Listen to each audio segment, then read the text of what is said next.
Hey everyone, we are going to be talking about student choice and voice today. To put it simply, student voice and choice is giving students an opportunity to have a say in either what they learn or how they learn it. There's a few different ways that we can do that here at the club, but some examples in a school setting might be you're teaching nonfiction writing and they get to choose what their topic is. The format maybe has to be a specific way, but they get a say in here's what I want to write about.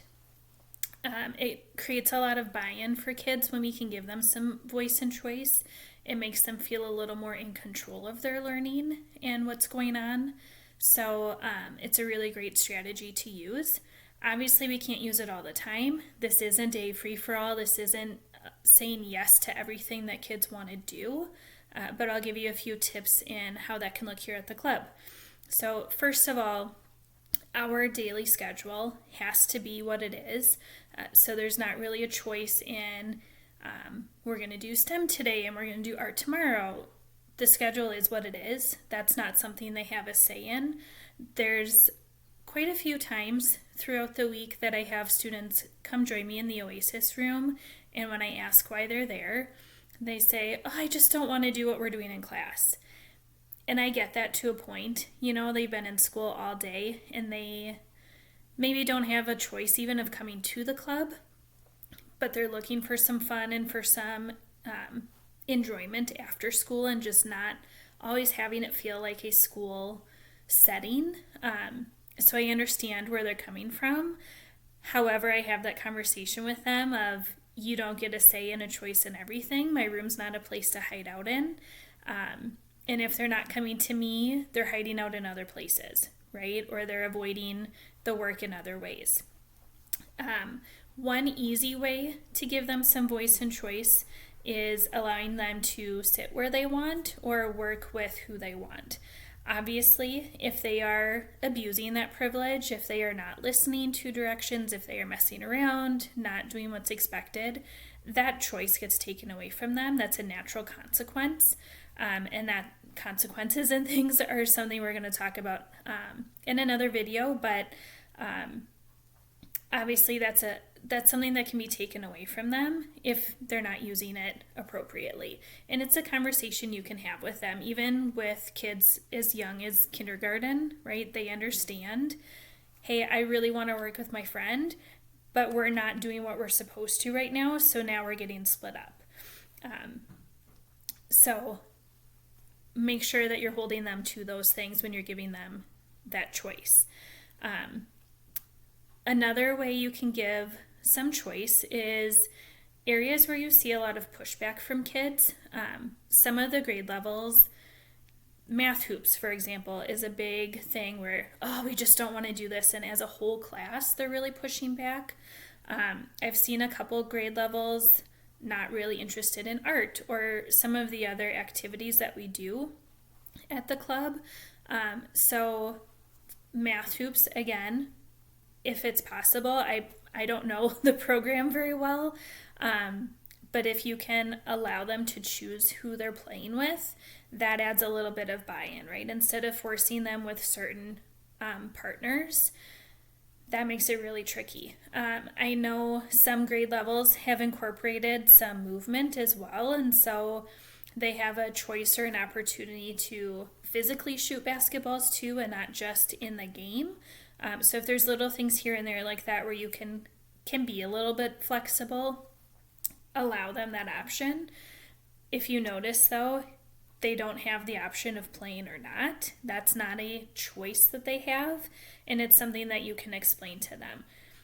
When you are firm and when you are direct with them, and here's where you have a choice and here's where you don't, again, they're kids, they're going to push and see where the limits are. But when you hold your ground and you say, no, this is how it's going to be, and you walk away and leave it at that, for the most part, the kids will start to slowly buy in and understand, here's where I'm getting a choice and here's where I don't have a choice.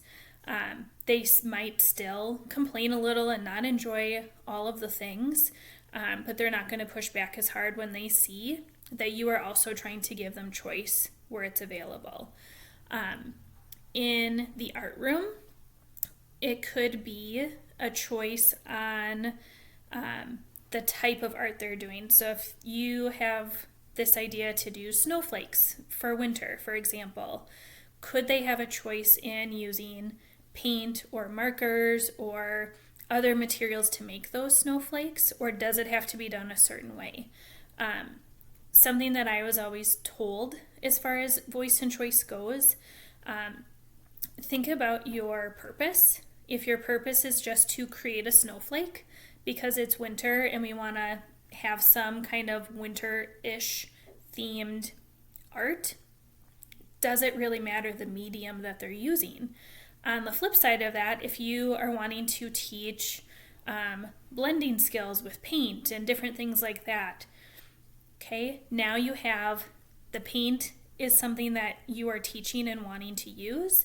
So maybe the flexibility could be, instead of drawing a snowflake with paint, they could do a snowy or wintry scene, or they could draw a Christmas tree, or, have a couple choices in what the picture is. So think about what your purpose is behind what you're teaching and where you can be flexible. Okay? And so again, that's where you can say, hey, look, we have to do X, Y, and Z today, but here's where you get a little bit of choice. And 9 times out of 10, again, it never works for every single kid, but 9 times out of 10, you're going to get kids who go, okay, it's fine, right? And they'll buy in a little bit more, seeing that they have a choice in some of the things that they're doing. Going back to Math Hoops, right, that's not an option that we have. It's tied in with our grant monies and things. So maybe we approach it as, hey, Math Hoops is something we have to do, but if we can get through Math Hoops this week and do it without complaining, you'll get a choice in this activity later in the week. So it could be something that ties in with what you need them to do, but have it be a different activity, if that makes sense. Fridays are fun Fridays for us, and as I walk around the club, a lot of groups, because it's easy and I understand end of the week, a lot of groups throw a movie on or have coloring sheets available, and I know kids are starting to kind of get bored with that. So ask them for ideas and say, hey, come up with some ideas. We can vote as a class, or we can, cycle through the ideas that you guys have for Fun Friday, but we're only going to get to those choices if you do X, Y, and Z during the week as we need to, right? So they're still having to do things that they maybe don't want to, but they're getting a choice and having a say in something else later in the week. I know that can be tricky because we have a handful of kids who don't come on Fridays, so maybe it's not a Fun Friday thing. Maybe it's a, hey, here's a couple ideas for art. I'm going to let you choose this week if we can get through this first. Or we're going to the gym and this was my plan, but I can be flexible. You guys can pick the game if we can get through this, right? So they get more buy-in, they get more excited about having that choice in a few things, and they learn to deal with and cope with the idea that they don't get a choice in everything. And that's just life. It's a conversation I have with a lot of kids of like, hey, yeah, I kind of get a choice in where I work, but I have to work and earn money, right?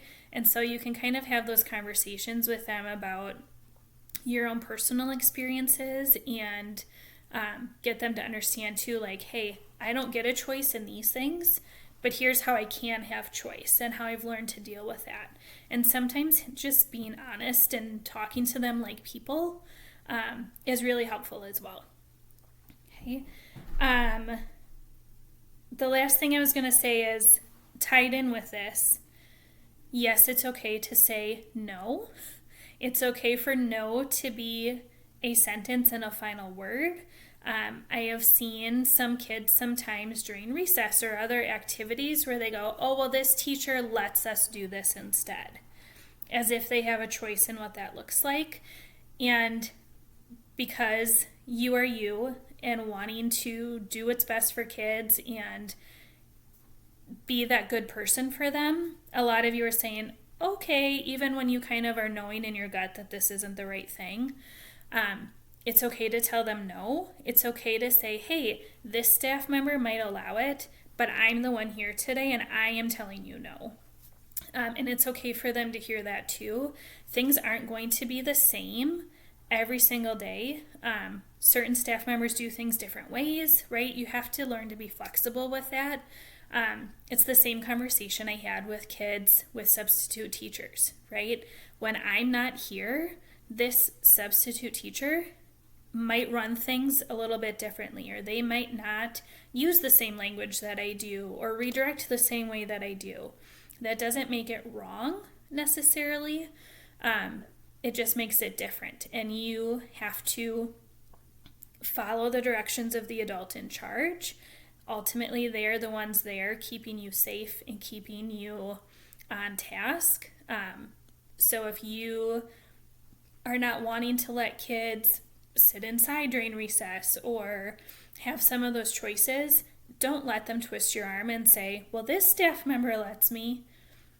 Because again, kids are kids. Number one, it could be a lie.